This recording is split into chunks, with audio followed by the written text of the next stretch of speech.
Hello and welcome to a brand new episode of Look Forward. I'm your host Jay. I'm here with my co-host Brad.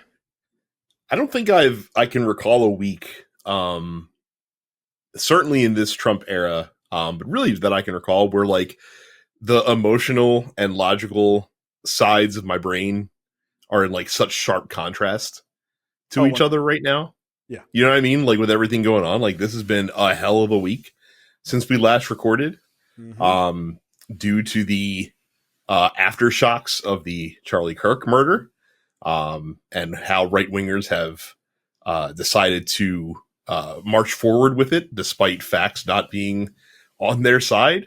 And yet still, what I said last week about the fact that they don't actually care about Charlie Kirk also rang incredibly true, which I was very satisfied that bore fruit before the podcast even hit the airwaves. Oh yeah, dude. Like, honestly. It didn't even publish. Yeah, look, I said last week that I felt sorry for his wife and for his kids. I'd like to make a little bit of just his kids. Just his kids. Just his kids. I saw what I would argue former liberal hack Anna Kasparian. She was on like was it Piers Morgan or some shit, and she was like, you know, if that was my husband who was killed, I would be out for blood and all this other stuff. And it's like, I understand being very angry and I understand feeling horribly sad and everything else. You know what I wouldn't do if my wife was killed in a political thing? I wouldn't be out fundraising on it. I wouldn't be. I'd probably be really, really upset and I'd be angry. Don't get me wrong. I know me, okay? But what I wouldn't want to do was be in the public eye trying to raise money off of my husband's death. Now, I am sympathetic enough to believe that she's likely maybe sort of being pushed. I don't want to act like she doesn't have agency here, but I can totally see where people are like, well, you know, maybe this is a time that we can like really push Charlie's message or stuff like that, right? Like, so maybe not in her eyes a necessarily nefarious way. But I'm also old enough to know that people don't all have scruples and people don't all see death and things like that as really moments of reflection and time to maybe step back from shit. And some people just go, this is an opportunity to get paid, or it's an opportunity to push an agenda and things like that. And that does not, unfortunately, stop just because the person lost their spouse. There are people who have no fucking scruples. So I do make an addendum to my previous statement is I feel sorry for their kids. I don't feel sorry for her at all. Does that mean I think, again, that Charlie should have been shot and killed? No. In that same interview, and I would argue that people should watch it. It's wild. But in that same interview, it's was it Jack Prosobiec or whatever that guy's name is? Prosobiec, I think is Prosobiec. That guy's that guy's an ass clown, by the way. Like, an ass clown that managed to somehow get his way onto a Face the Nation seat, like regular ass CBS interview. Because if you thought the media had been falling down in the months leading up to this happening, holy shit, have they shown new and exciting ways to just fucking suck, just like be completely pathetic all the way around. So. And by the way, anybody who's like, oh no, like in that interview he seems somber, it is the most obvious play. It's a play. You know, he was my friend. I'm like, dude, knock it off. Okay, I'm not saying he wasn't your friend, but this like fake somber. Even if the emotion is genuine, which I can believe it is. It's fine. I understand that. Like, again, go back and look at the things that Jack Posobiec has said and stuff like that, and be like, is this a guy that we want to platform in front of a mainstream? No, but audience? he said horrible shit when people have gotten hurt on the other side. Like, let's not. Sure. Like, let's not pretend. Okay, this guy's an ass clown, and I'd say it to his face. But so it was him, Anna Kasparian, one of these other right-wing douchebags who's been on that podcast, whatever. He like fucking hates women, and he's like kind of a weirdo misogynist, kind of a sexual assaulter. If I'm being honest, like the guy's a real piece of garbage. So he fits right in with the rest of these right-wing dickheads. And then Destiny, right, who is on the left, but like He's a very aggressive person. Also an asshole. He's an asshole. No, he is. He's an asshole. Parentheses positive. So. Right. Like, I mean, look, I agree with him on a lot of things, but I'm like, yeah, you're being a dick, right? Like, granted.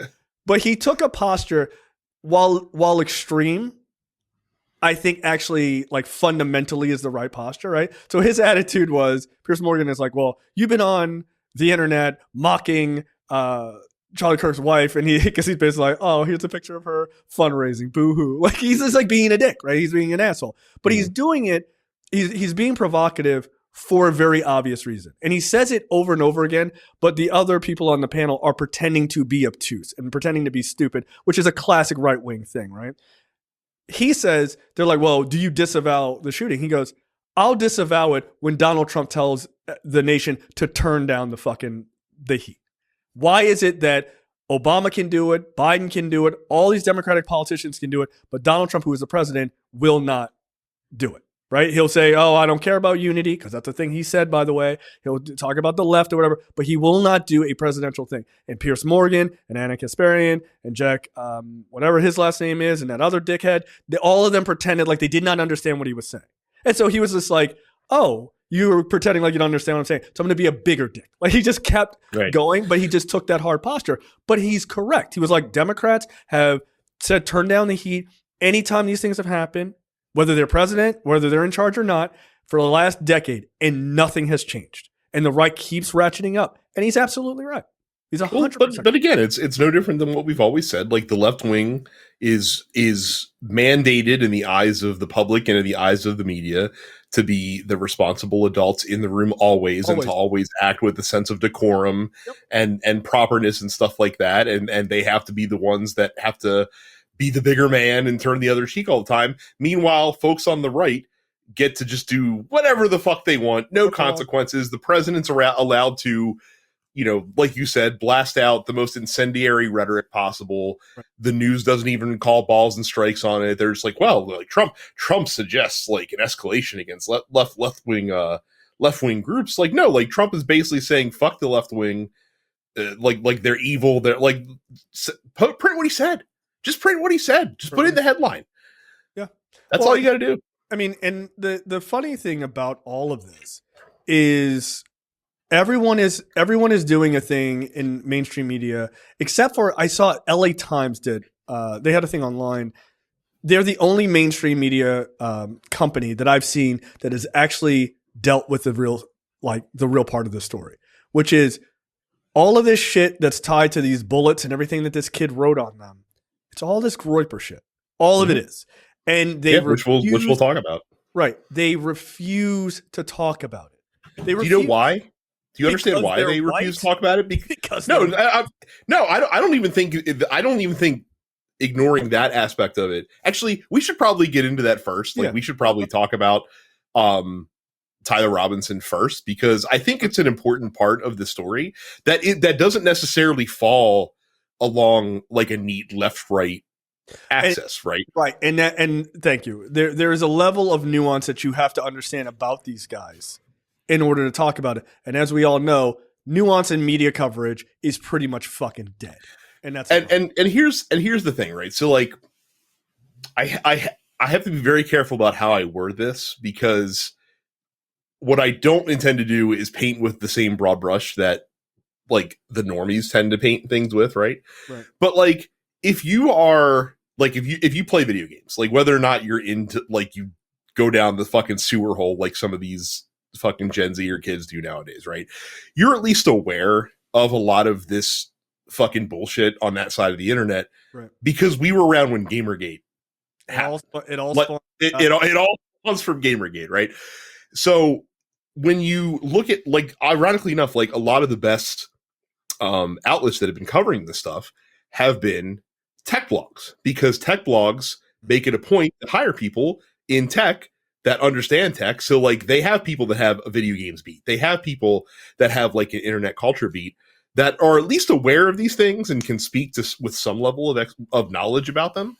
Whereas like mainstream media outlets like the New York Times, despite the fact that video games are like the biggest by revenue entertainment industry in the world right now, the New York Times doesn't have a games beat.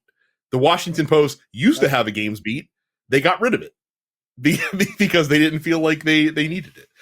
Like NBC, CBS, like all those other like all the mainstream channels, they don't cover video games. So these outlets are completely ill-equipped to be able to talk about this part of the story because they have no one on staff who has any level of knowledge or like knows a guy who has knowledge about this kind of shit to be able to talk about it intelligently. And then because of that, you get what happened in the immediate aftermath once Tyler Robinson was identified as the suspect in the case, where you have mainstream outlets like running out with like, oh, like he had trans support like symbols etched on the bullets that he used to shoot the gun, which is completely false. Yep. And it's because they don't understand the fucking leet speak, like, you know, 4chan bullshit that this dude was into. Right. And look, I think that is largely it. But I do also think that because if you look into these guys and their ideology is twisted, right? Mm-hmm. And again, just understand this is speculation, right? Because you don't know. But it is not speculation that all of the shit that was written on these bullets and everything else comes from that part of the internet, right? All of this like Groyper shit. I'm not saying that this kid was one. I don't know. None of us know that. But their politics, the Groyper politics is weird, right? And like you said, it doesn't fall hard on the left or hard on the right. It's like a weird horseshoe type of shit. Like they tend to be pro-choice. So you're like, well, they're obviously liberal. It's like, no, but they're pro-choice because they're cool with killing minorities, right? Like so it's a twisted version of it. Like they are, you know, they don't support Israel, for instance, not because of the genocide, but because they're anti-Semitic, right? So it's like, it's a twisted version of things that we like when you look at sort of just like left-right politics, you go, well, if you believe all this, then you have to believe all of these things. If you're on this side, you have to believe all of these things, right? Like that Jack, whatever his last name is, on Piers Morgan was like, well, on one of the bullets it said, here, you know, catch this fascist or whatever, right? Which is a line from Helldivers too. But he's like, well, see, clearly that's a person on the left. It's like, well, one, are you referring to people on the right as all fascists? Like, it seems like a weird admission, but okay. But he's just saying he hears fascist, and so he equates it to them obviously being on the left, right? You know, it being an insult. But it's from a video game. It has nothing to do with a video game in which the context of that line is actually very funny if you understand what the video game is about. And for those that don't understand what Helldivers 2 is, it's basically Starship Troopers, the video game. Like it's basically you controlling characters who are very like, oh, we're fighting for democracy and liberty, and we have to beat back like these alien hordes and stuff like that, while they are also the fascists. Like that's the joke that you're making. So yeah, Paul Verhoeven did it best. So they don't understand that, or Jack does understand it, and actually I bet he does, but he's pretending not to. Right? Sure, he's a terminally online person too, and that's not necessarily a judgment. We're also terminally online. So not to this extent though. Not to this there's a huge difference between us being like glued to like Blue Sky and you know talking to each other in group chats and stuff like that, and what these kids are into, like where they literally are spending all day talking to these small cells in like Discord or Twitch or 4chan or wherever you do, and they have like, you know, like a language unto themselves. That's very true. That's very true. Yeah. Yeah. I mean, part of that is Brad and I have slept with women, so like that's a big deal. There's actually I actually heard a compelling reason why like our generation might be kind of more resistant to this, even though we've had the internet for like the majority of our lives to this point. And that's because we were there for like the dawn of the internet, and the internet when it first started had a lot of friction. like you couldn't just like bounce around and go from site to site and, you know, have like instant connection to all your friends and know everything about everybody and everything going on in the world at all the time. Like we were working with 56K dial-up modems where someone in the house couldn't pick up the landline while you were on the internet or you'd get booted off. And we had to sit there and wait for like an hour for one song to download through a torrent website. Like, so like we didn't have like instantaneous communication at our fingertips, even when the internet began. Whereas a lot of these like Gen Z and younger folks, this is all they've ever known is like that instant, like can connect to anything, anywhere. And a lot of these underground groups and stuff like that you can find pretty easily. So, so I'm curious when the mainstream media, if and when, and I think it's actually a legitimate if, they will realize that these guys and this language and everything that you're seeing tied to this isn't what you think it is. That this is a part of the internet that has jumped out of the computer and this is real life now. So all this idea, and you're going to continue to see this, by the way, like 100%. People from this cohort are going to continue expressing themselves in this way, especially given, again, all the notoriety that Tyler Robinson now has, and kind of the like, it's weird to call it almost like an anarchist sort of like belief, because it's actually very like it's resulting in very un-anarchist results because it's actually having the opposite effect, but it's disruptive to like the societal norms. Right. I mean, I would argue they're closer to fascism than they realize. Right. Yeah. Like they are just they're like the foot soldiers of fascism, right? They're the ones that are going to go in, make all, like you said, the disruptions. They're going to destabilize the democratic system. At least that's their goal. And through that destabilization, other people are able to then clamp down and do things that they want to do, which is exactly what we're seeing this week. There's a 100% like point for point, exactly what I said. These guys make chaos, and in the chaos, fucking Trump and the Trump administration, they clamp down on people because they use that chaos as a method of going, see, it was obviously those guys, so we have to clamp down on them. It's like, but it wasn't them. Like Tyler Robinson may be a lot of things. A leftist, he is not. So like the idea of, hey, if you read this, you're gay, doesn't seem like a thing a leftist would. A leftist isn't putting an ironic etching on a bullet. That doesn't make sense. The last time we had a leftist shoot someone who etched it on a bullet, they were very succinct in what they wrote. like 3 words, and they let you know. It wasn't a bunch of fucking memes, man. So I don't even know that who like that Luigi. I don't think Luigi's a leftist, quite frankly, either. He may not be. From what we understand about him, from what we've seen, it doesn't seem like that he is. Yeah.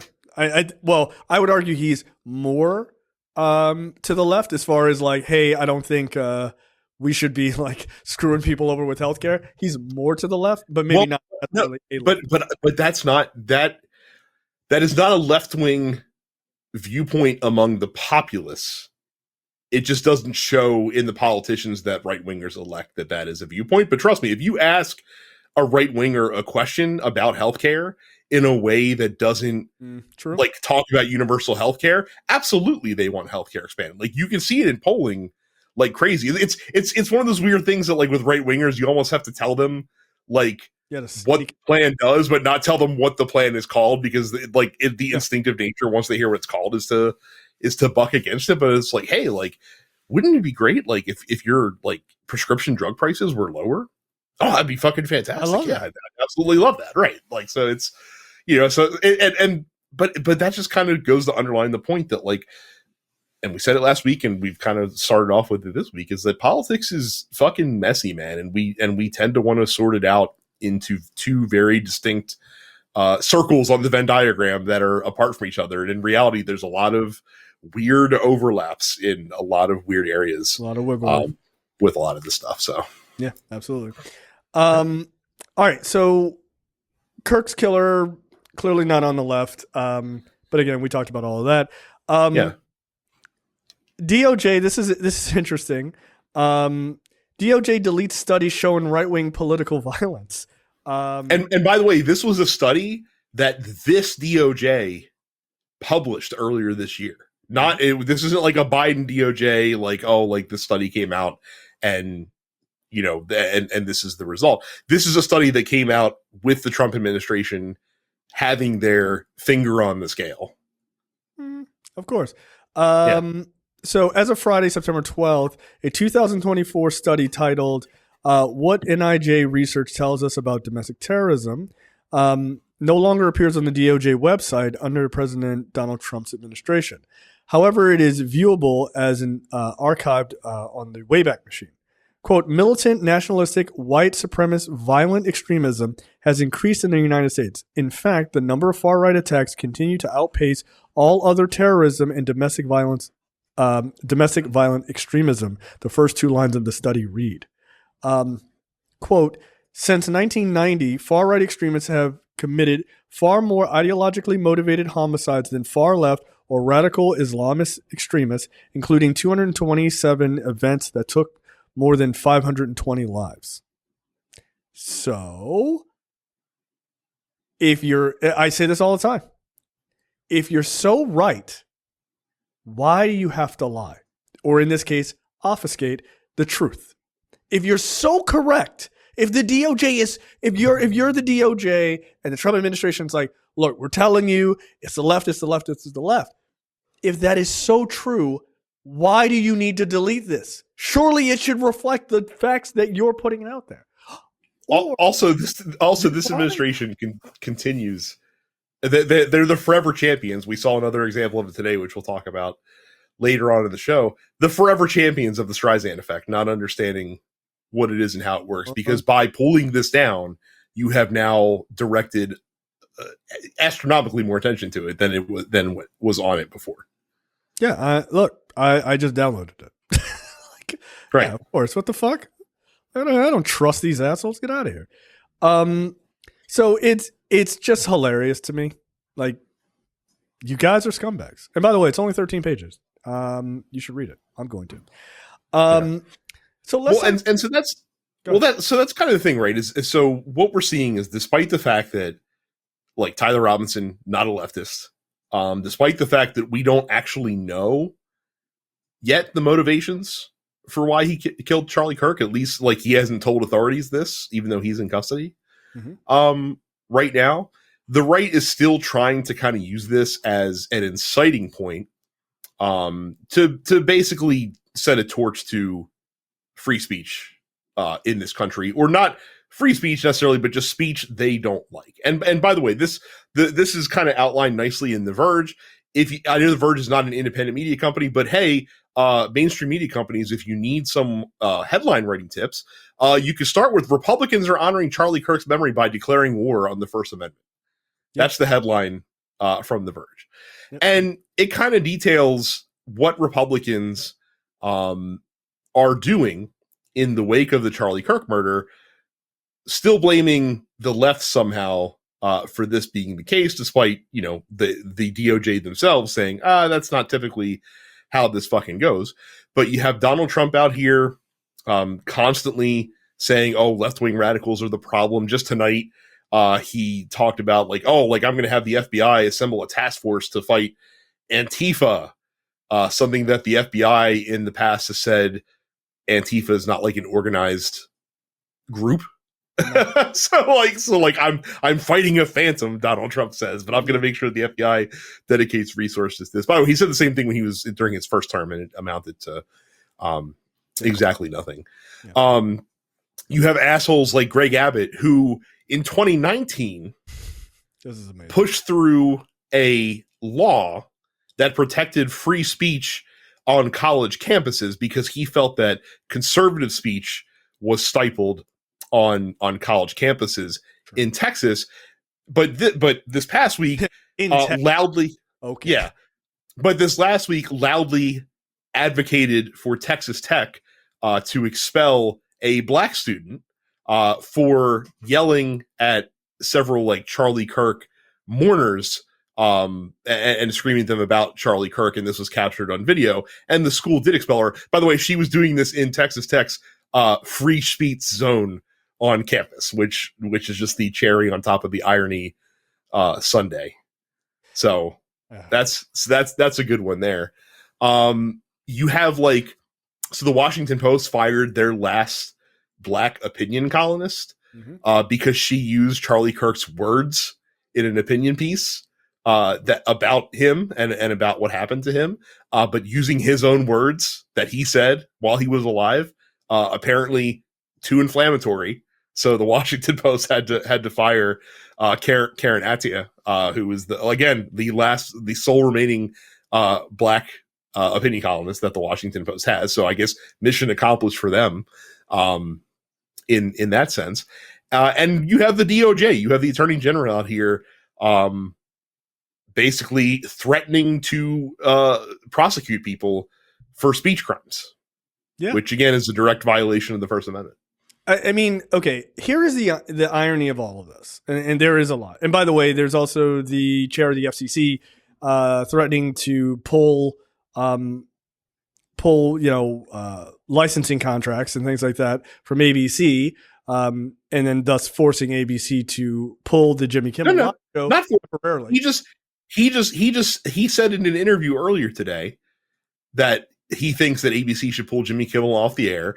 And then what happened from there is Nexstar, who is a company that owns a lot of TV stations around the country, who also has a deal in front of the FTC for a big, several $billion merger.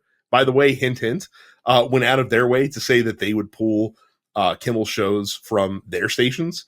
And then ABC, no strangers to bending the knee in advance instead of fighting, also then decided, well, we're just going to pull Jimmy Kimmel's show off the air entirely because I guess we want to continue to curry favor with a guy that we paid $15 million to earlier this year. Well, we'll get to lawsuits later, won't we? You learn your lesson yet? No? Okay. Yeah. So the irony of all of this is that for years we have been laughing and yelling, both things, about how conservatives do not actually understand what free speech means, right? Hey, you can't pull my tweet down that I wrote. That's hurting my free speech. It's not a free speech issue, right? Corporations are allowed to do whatever fucking dirty shit they want to do. Because in the Constitution, it doesn't say anything about Twitter or social media. You're not entitled to that speech. However, in the Constitution, the government is not allowed to curb your speech. It should not be encouraging people to curb your speech either, which is sort of an unwritten, obvious extension of that. The irony is all of those people that spent years misunderstanding or pretending not to know what the First Amendment was, and I'm going to actually say misunderstanding because a lot of people were dumber than shit, did not understand what the First Amendment really covered, are now advocating for destroying what the actual First Amendment said and what it is designed to stop from happening. They're like, oh, the government is telling people not to say these things? Oh, that sounds fucking great. Oh, Twitter said I couldn't say anything? That's a terrible idea. You got it exactly backwards. Congratulations. Well, and if you think Jay is being exaggerating, literally Pam Bondi, the Attorney General of this country, went on national television and talked about, so there was an Office Depot employee who worked at Office Depot. Apparently some people came in that I guess wanted to print a bunch of Charlie Kirk flyers. I don't know what it was about, maybe a vigil or whatever. The guy refused to do it. He was fired. By the way, this is coming from the same people who got really upset when you told a bakery that they couldn't bake, when a bakery said, I don't want to bake the cake for this gay couple. And we said, that's bullshit. Now I guess when it's against a conservative cause, they're like, oh, well, this, you have to comply. Well, in fairness, that's different. It's completely different because again, sexuality is a protected class. Conservatism is not. So, I got to call you on that. That's bullshit. No, the difference is they're gay and that's bad. That's also correct. Yes. That's it. It's bad. So Charlie Kirk, racist, bigoted piece of shit. He's good. So sorry. So that's how the world works, Brad. Right. So Office Depot fired this guy already, which, that's Office Depot's right to do if they want to do that, I guess. Yep. But then Pam Bondi's out here again on national TV being like, we're going to prosecute this guy for refusing For to run what? these flyers. For what? I'm Right. allowed. I already was disciplined by my job. Like, okay. By the way, what is the government doing attacking my free speech?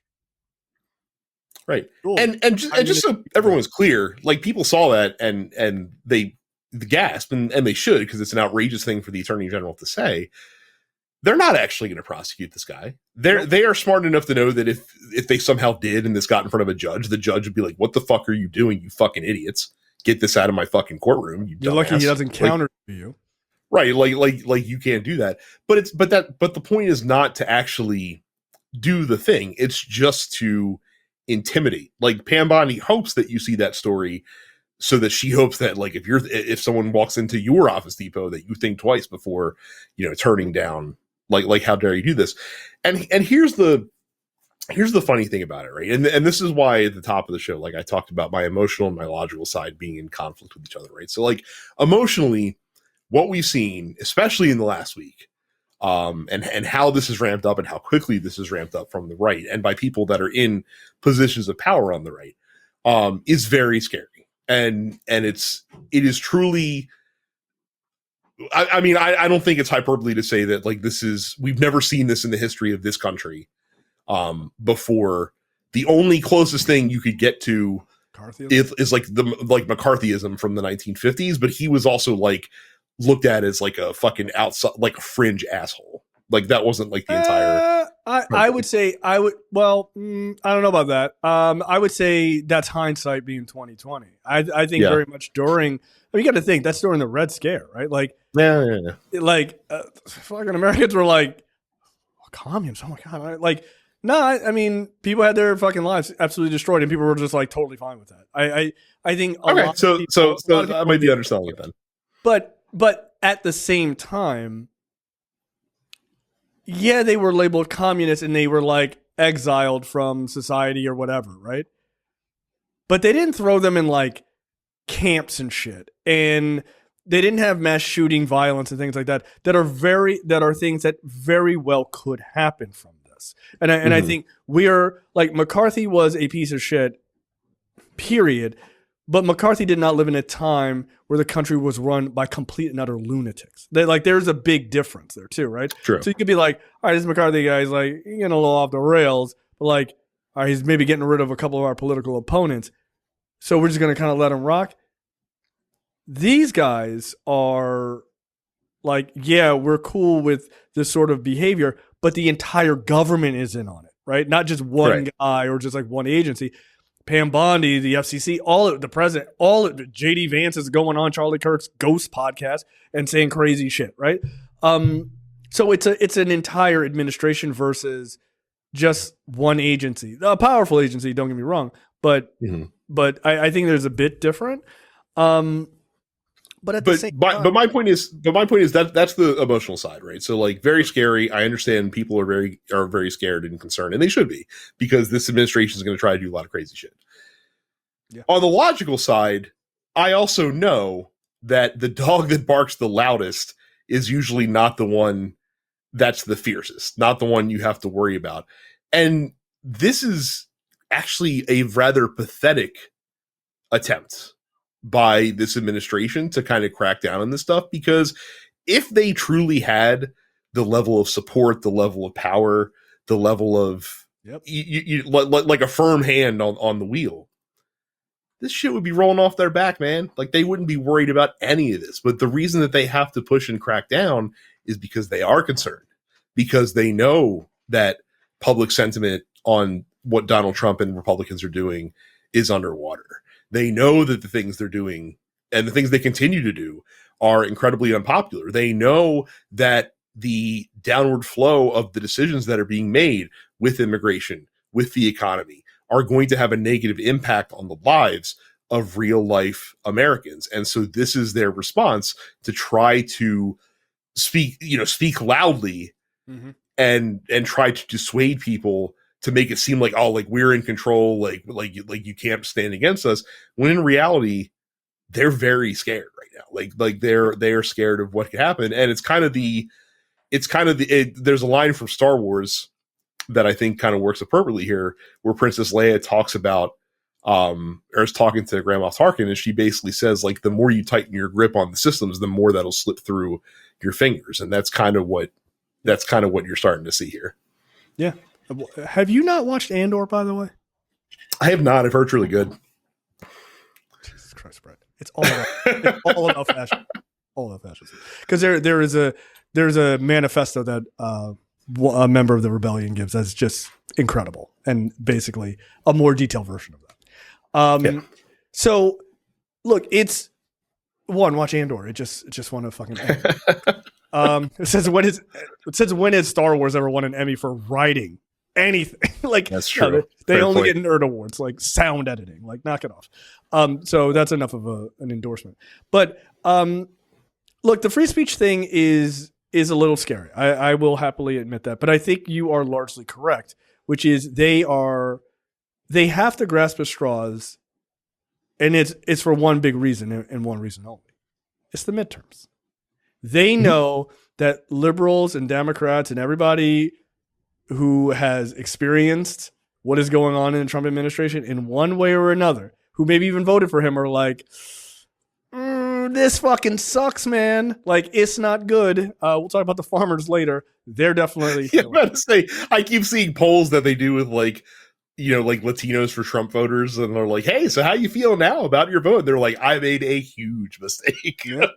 Absolutely. They don't do the thing that adults do, which is go, I wouldn't make that mistake again, right? Like, they can ultimately admit, like, I fucked up and I would not make that choice. Somebody like, I mean, I think it's really bad, but like, to be clear, I want to be crystal clear. The like Latino population that have taken these polls, like, are the only people that I see, like, admitting that they fucked up before. Like, white people still cannot bring themselves to be like, man, it really fucking sucks here. But I still do. I still make the same decision that I made before. Bro, it's okay to just say you were wrong. Like, it's totally okay. We're gonna give you a little bit of a hard time because, like, that's, you know, gonna get teased at the lunch table, but like, we can't fix this until you guys figure this shit out. Like, you got to stop just putting your face right up against the horse's fucking hooves and getting kicked in the chest, right? Like, stop doing that.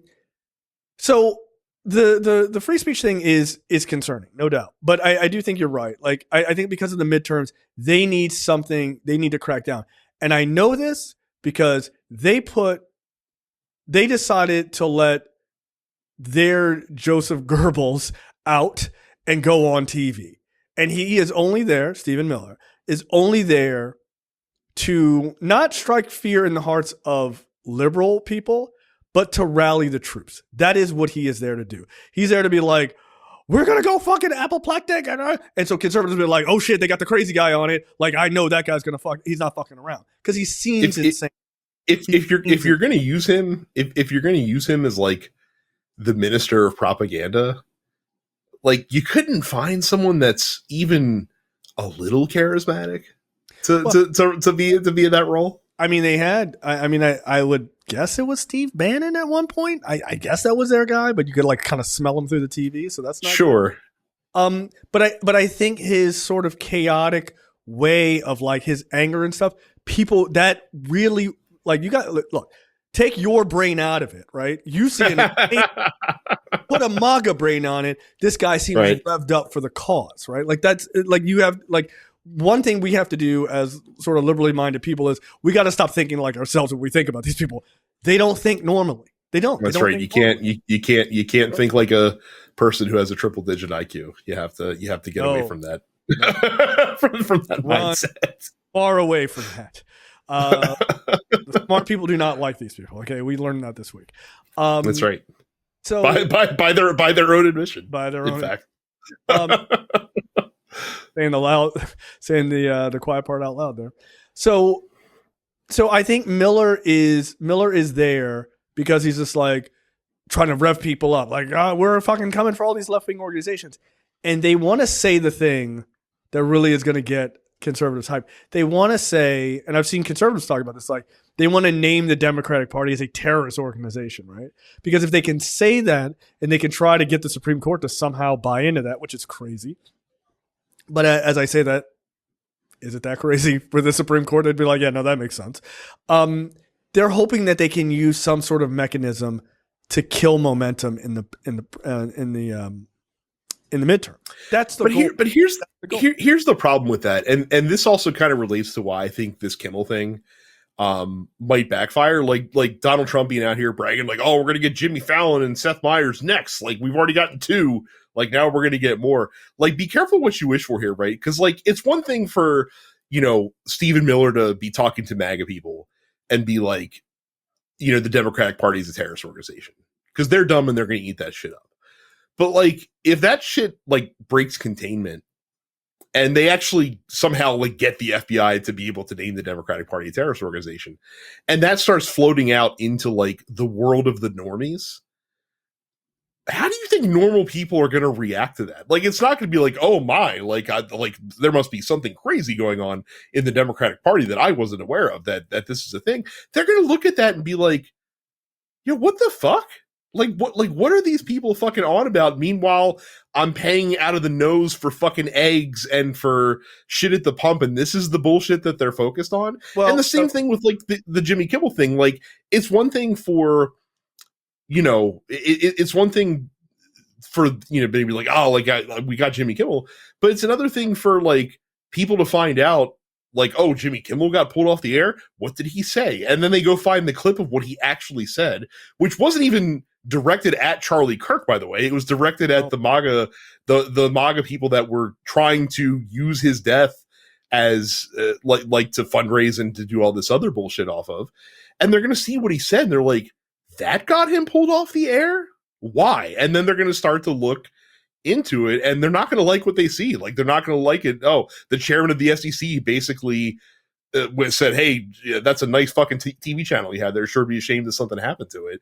And fucking tried to like mafia arm them off that shit. Like, normies are not going to latch onto that shit the way that you think they're going to, especially when their lives are not in a good place right now from that standpoint. Yeah, I mean, it's a weird thing to think that you're going to knock off 4, maybe 5 of the late night people, and that no one is going to notice.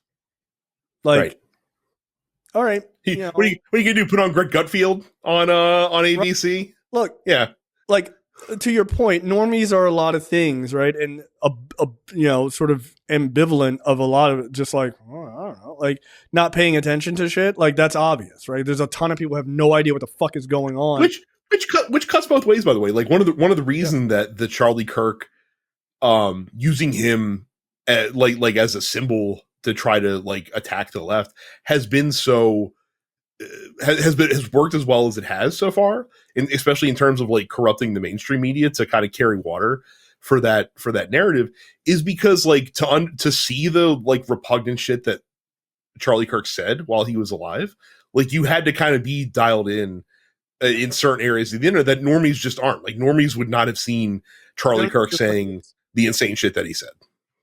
Right. So it'll be interesting to see what happens there.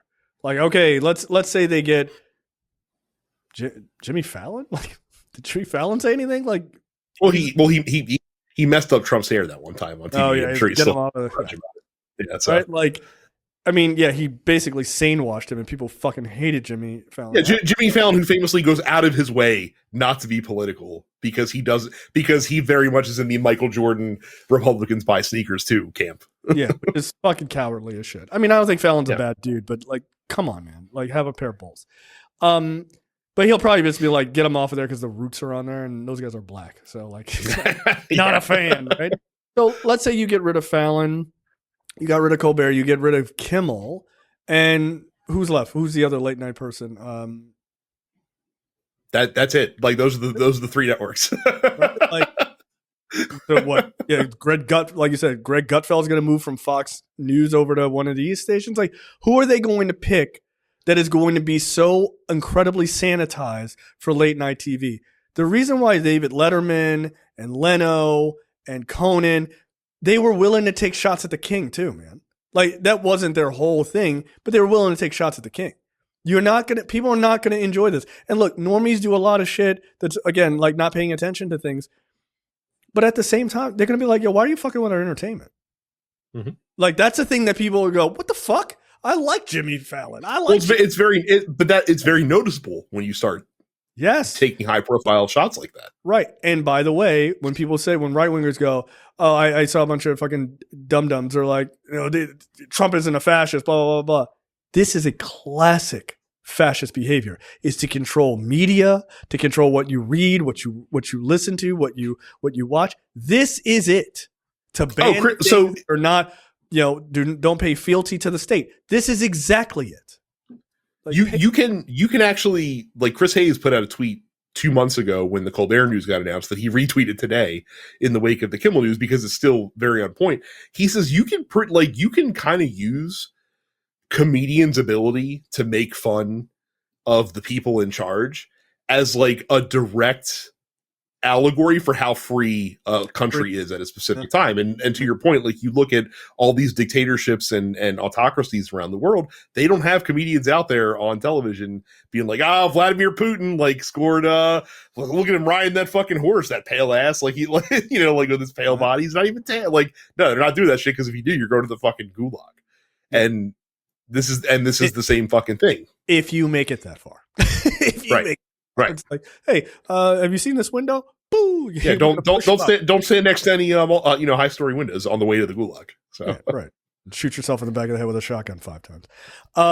So yeah, I mean, look, I think it's I think this is a big deal, but I do think, for the reasons that you pointed out earlier, it's more telling than people realize. Like, it's more telling than realize. So we shall see. We'll see. Yep. But I do. Again, though, we're going to play this clip and then move on to different topics. Again, I do have to pat myself on the back. So Inside Baseball, Jay and I recorded last Thursday. We didn't release the episode until Saturday. On Friday is when Tyler Robinson was identified as the suspect in the case. And again, the point that I made on the show last week is that Republicans don't actually give a shit about Charlie Kirk. Like, they just care about using what happened as the thing to kind of motivate what they want to do. And it took no less than 48 hours for that to be borne true by the head Republican of them all, who was very pained by Charlie Kirk, by what happened to Charlie Kirk. I'm having trouble finding.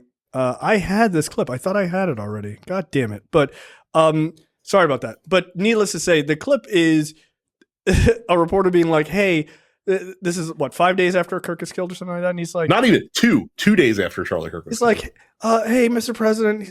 He sounds like such a sycophant. He's like, "Mr. President, sorry you lost your friend." Yeah, Charlie Kirk and Donald Trump were friends. Okay, guys, like, get the fuck out of here. And Trump is about to prove it in his following statement. He's like, "How are you holding up, Mr. President?" He's like, "Yes, I'm doing very well. By the way, we're building this ballroom. Have you seen it? We're bringing up the ballroom as they tried to do it for 150 years." What are you talking about? They tried to do it. Was it an impossible task? What are you talking about? He's like, "We're building the ballroom." Like, I'm not exaggerating. The guy literally asked him how he's doing. He goes, "I'm doing well," and then immediately says, "Look at this. We just started building the ballroom at the White House." Like, he doesn't give a shit about Charlie. It was the same. It was the same energy. It was the same energy. There's a clip from The Simpsons, because it always comes back to The Simpsons, where Barney Gumble was selected at the bar to be the designated driver for the night. And it just so happened to be the night that Duff Beer threw a tremendous party at the bar in his honor for drinking all the Duff Beer. And so they try to give him like this new brand, this new type of Duff Beer, and he freaks out. He's like, "I can't, I'm the designated driver." And like, you get like the record scratch, like everything kind of stops. And then Duff Man's like, "Yeah, that's swell. Duff wholeheartedly supports the designated driver program. Now, who wants to party?" And it's like, no, like, it's the exact same fucking energy as that fucking Trump clip. Like, nobody cares. Nobody cares. Nobody cares. And look, that's the it just goes to show you, like, all of the bluster and my friend, they don't give a shit. Like, and again, like Charlie Kirk is someone who quite literally spent his entire adult life pushing Donald Trump's agenda forward, and Donald Trump could not even pretend to give a shit about the fact that he was murdered. He doesn't. He doesn't. By the way, we were almost about to skip this. Brad, I would like us to Brad and I are going to do a reenactment. Oh yeah, so I hadn't seen this. Apparently the FBI has correspondence between Tyler Robinson and his roommate. We don't know. Right. Who could say? So, would you like to play the roommate, or would you like to play Robinson in this? Well, I am white. So I guess I should probably play Tyler Robinson. And again, it's reported that his roommate is a trans person, which again is another fact the right wing was trying to latch onto in vain. I literally don't know. I don't know if it's true either, but because you are also a minority, it would probably be more appropriate for you. Fine, to play I will play the minority. Yes. So apparently, just to set this up, apparently Tyler left a note, and according to the FBI, there was a note, and then it was destroyed. But somehow they got a picture of the note before it was destroyed, which sounds like a bunch of bullshit to me. But okay, I don't know how that works. So to set this up, after reading the note, the roommate responded to the note, I guess texting Tyler, right? What? You're joking, right? Yeah. Right. And I'm going to read this in the style of like dispatches from the front lines of the Civil War, because I think that's the most appropriate way to do it. My dearest Beauregard. I'm still okay, my love, but I'm stuck in Orem for a little while longer yet. Shouldn't be long until I can come home, but I gotta grab my rifle still. To be honest, I had hoped to keep this secret until I died of old age. I'm sorry to involve you. You weren't the one who did it, right? I am. I'm sorry. I thought they caught the person. No, they grabbed some crazy old dude and then interrogated someone in similar clothing. I had planned to grab my rifle from my drop point shortly after, but most of that side of town got locked down. It's quiet, almost enough to get out, but there's one vehicle lingering. Why? Why did I do it? Yeah. I had enough of his hatred. Some hate can't be negotiated out. If I am able to grab my rifle unseen, I will have left no evidence. Going to attempt to retrieve it again. Hopefully they have moved on. I haven't seen anything about them finding it. How long have you been planning this? A bit over a week, I believe. I can get close to it, but there's a squad car parked right by it. I think they already swept that spot, but I don't want to chance it. Remember how I was engraving bullets? The fucking messages are mostly a big meme. If I see notice bulge ooh-woo on Fox News, I might have a stroke. All right, I'm gonna have to leave it. That really fucking sucks. Judging from today, I'd say Grandpa's gun just does fine. I don't know. I think that was the $2,000 scope. Still you. Delete this exchange. My dad wants photos of the rifle. He says Grandpa wants to know who has what. The feds released a photo of the rifle, and it's very unique. He's calling me right now, not answering. Since Trump got into office, my dad has been pretty diehard MAGA. I'm going to turn myself in willingly. One of my neighbors here is a deputy for the sheriff. You are all I worry about, love. I'm much more worried about you. Yo, who believes this is real? Who believes this is real? In all of that dialogue, did ChatGPT write this? Dude, the funny thing is, people immediately thought that. They put it into ChatGPT, and ChatGPT was like, "This is likely doctor." This is not like, what 22-year-old talks like this? They use in all of that dialogue. They used RN for right now one time. That was the only internet leet speak. In text, there was one more. Notice his balls ooh is also qualifies, I think. Yes, they were quoted. A cop is quoting some fucking teenage kids. Hello, fellow kids. Like, get the fuck out of here. Like, even Steve Bannon and Candace Owens came out and were like, this is bullshit. Like, even they came out and said that. And Cat Turd 2 also wasn't buying it. If Cat Turd 2 said it, well, I think that fucking solves the case right there. I mean, that is right wing intelligentsia trifecta right there, the three of them. So that to me is hilarious, but it does beg two questions. Like, one, Maybe 3 questions. Why? Okay, like why? What the fuck are you guys doing? We're gonna notice, you fucking idiots. But most of your people are fucking dumb, so they're not gonna notice. So it begs 2 questions. If you have legitimate text messages between these people, why do you put it out? Why don't you just put them out? Like publish the screens. Like this is right. This is like typed out instead of time stamped, like where we can see, when this is going on. Just again, like Brad said, taking actual screenshots of the real text. Like it wouldn't be that fucking difficult to do. The other part of that is Candace Owens and Steve Bannon and Cat Turd 2 and all these other people on the right who don't believe this. Right? That's a real person. Like people really listen. It doesn't get any less funny every time someone says his name. That guy ran over his own cat. Like he's an idiot. If they believe that this is nonsense, rightfully so, then my question to you is, why do you believe the FBI when they say it's a leftist? Because why do they need to lie about this? If they've got this kid dead to rights and they know he was on the left, yada, yada, yada, here's all the data we got. Ladies and gentlemen, we got him. Why do you need to make this up? What's the purpose of making it up? You only make it up to build a narrative that is beneficial to you. And the only benefit right now is to keep people thinking that what you said initially is correct, which is this person has left-wing ideology, right? What is the other benefit? Charlie Kirk is dead, right? It's not like Charlie Kirk got shot in the shoulder and we're trying to find the guy who truly did this, right? You're not looking for a guy in a hot dog costume. So you have the guy. That part is definitive. You have the guy. Why do you need to lie about what he said to his roommate? Why do you need to sort of change it around? What's the reason?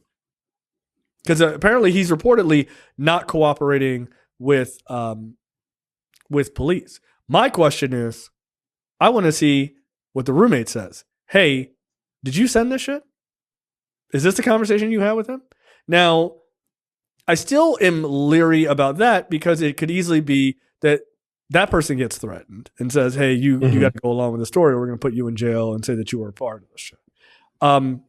Which at that point, I'd be like, I'm just going to go out in the news and just like, I'm just going to put the shit out in public. Like, if you're going to hurt me, then everyone is going to know it was you. Like, just what the fuck you got to be afraid of? I'd like to say something to NBC, please. Like, just go on the news, man. Just go on the news. But I don't understand why you would believe their story about it being on the left if you don't believe this. If they'll lie about this literal dialogue between two people, what else do you think they would lie about? So, it's just curious. Yeah. Here's my concern, and I didn't even think about this until now, and I haven't seen anybody say anything about this.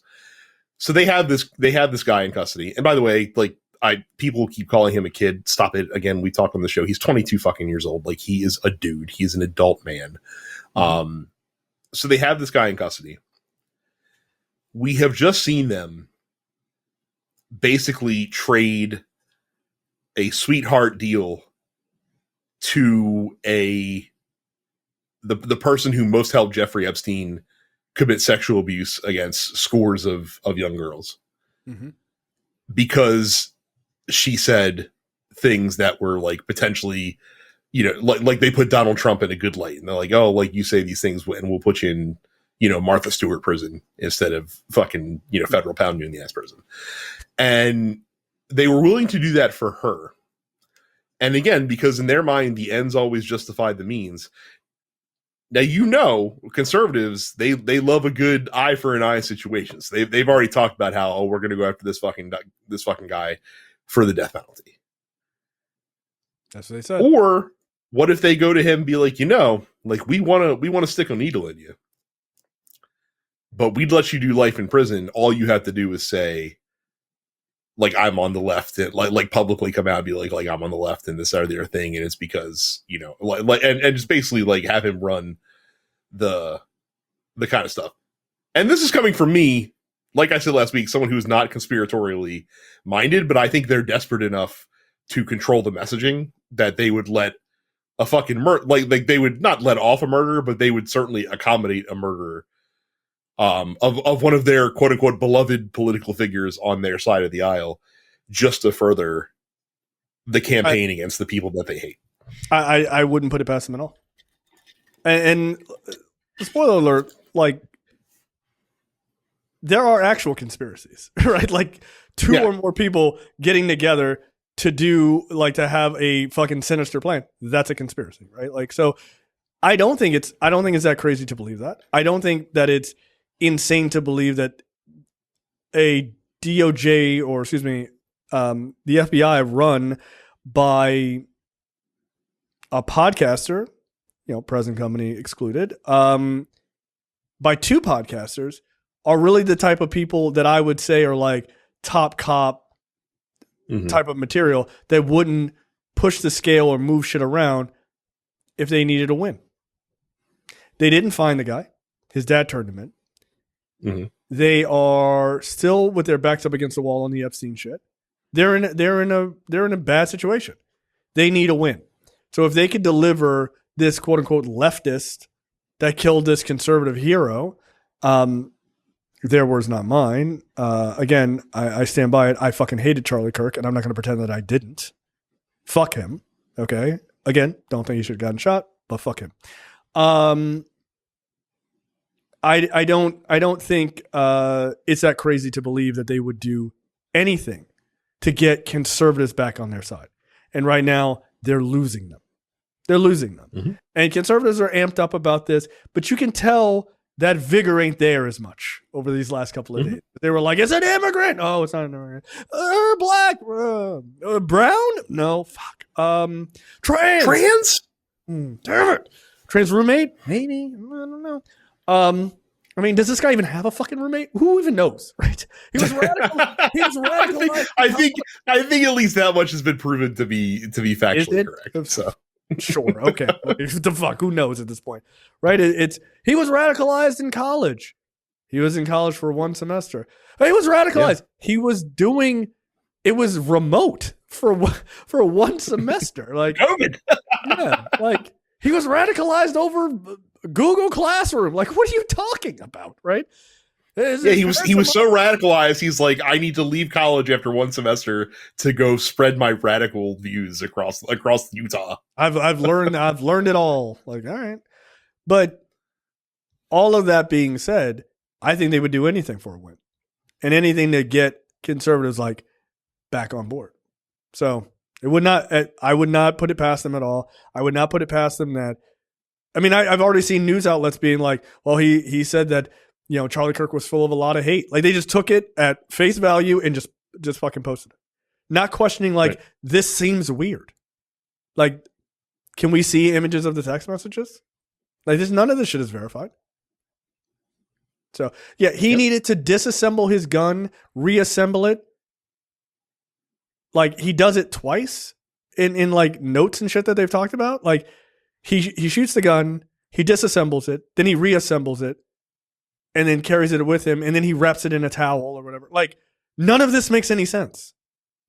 All of the shit that we just read to you, he was like, no one knew anything, and then he gave out detailed listing of the crime and where he was putting things and all that. Who the fuck talks like that? I was hoping to keep this to the day I died.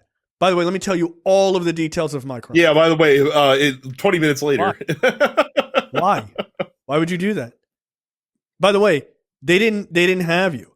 If you had never said anything, who knows if they would have found you, right? Like, your dad recognized an image, but like, you probably could have, like, if your dad didn't recognize the image, you probably could have rocked with that shit for forever, right? I mean, look, he looked like every other hee-haw Utah fucking citizen I've ever seen. In that image, I'm like, that is a white man. I don't know. Mm-hmm. So for me, I'm not. I would not be surprised. I'm not saying that's going to happen, but what I can tell you is my bullshit radar is up pretty high. I mean, like I said, you see stories coming out like, oh, the DOJ is like negotiating a plea arrangement. Like, that right there should be a fucking red klaxon going out across the fucking spectrum to also not believe that shit. Because again, like, Republicans are fucking bloodthirsty fucks who so badly want to make an example out of people, typically, black and brown people, but if they happen to catch a white guy every now and then, I guess that's cool too. But like I said, if they all of a sudden stop pursuing the death penalty in this case, I would be I would be very skeptical about anything else that comes out, about any facts that come to light in the wake of that. Okay, that's the end of the free portion for this week's episode of Look Forward. Make sure you go to lookforwardshow.com/premium. Sign up for premium content. It's only $5 a month or $50 for the full year.